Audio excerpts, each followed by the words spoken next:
అబ్బబ్బబ్బబ్బా! దునియా మీద నకిలీగాన్లు ఎట్లా మోపైండ్రంటే పొద్దుగాల తాగే పాల దగ్గరకెంచి తినే బియ్యం దాకా అన్నీ కల్తీ కల్తీ కల్తీనే. ఇక కాలేజీలు యూనివర్సిటీలలా కష్టపడి చదివి సంపాదించుకునే డిగ్రీ పట్టాలను సుతాం ఆఖరికి మార్కెట్లలో నకిలీ చేసి అమ్ముతన్నారు ఆడాడ కొందరు బద్మాషిగాళ్ళు. ఇగో పట్నం కూకట్పల్లి కాడ శ్రీవ్యాస కన్సల్టెన్సీ పేరు మీద దొంగ సర్టిఫికెట్లు తయారు చేస్తున్నారట కొందరు బద్మాషిగాళ్ళు. ఆగో చూసిండ్రు కదా, ఫేక్ సర్టిఫికెట్లు తయారు చేసి నీకే చిన్నపాటి ఆఫీస్ నే తెరిచిండ్రు. ఇక ఎవరికి ఏం సర్టిఫికెట్లు కావాలన్నా పైసలిస్తే చాలు నిమిషాలల్లనే పనిచేసి పెడతారన్నట్టు.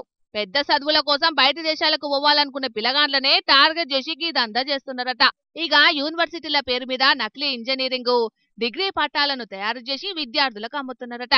ఇక వీటిని పట్టుకొని కొందరు బయట దేశాలకు సుతం పోయినట. ఇప్పటికే 46 మందికి మీదనే నకిలీ సర్టిఫికెట్లు చేసిచ్చిండట. 22 మందిని బయట దేశాలకు సుతం పంపించిండట. అంటే చూసిండ్రు కదా గీలు చేసే నకిలీ దందా ఏ రేంజ్లుందో. ఇక ఈ ముచ్చట మీద పోలీసులకు ఎవరో కంప్లైంట్ చేసే వరకు ఆఫీసు మీద దాడి చేసి నకిలీ కేటుగాలను అరెస్టు చేసిండట.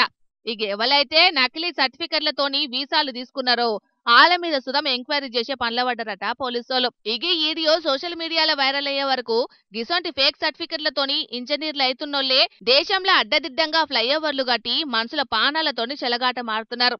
ముందుగాల నకిలీ సర్టిఫికెట్లు తయారు చేసేటోళ్ళని పట్టుకొని 4 గడుచుకుంటే తత్తిమోళ్ళందరూ సక్కగైతారని గరమైతున్నారు చాలా మంది గీ ముచ్చటెరికైన పబ్లిక్.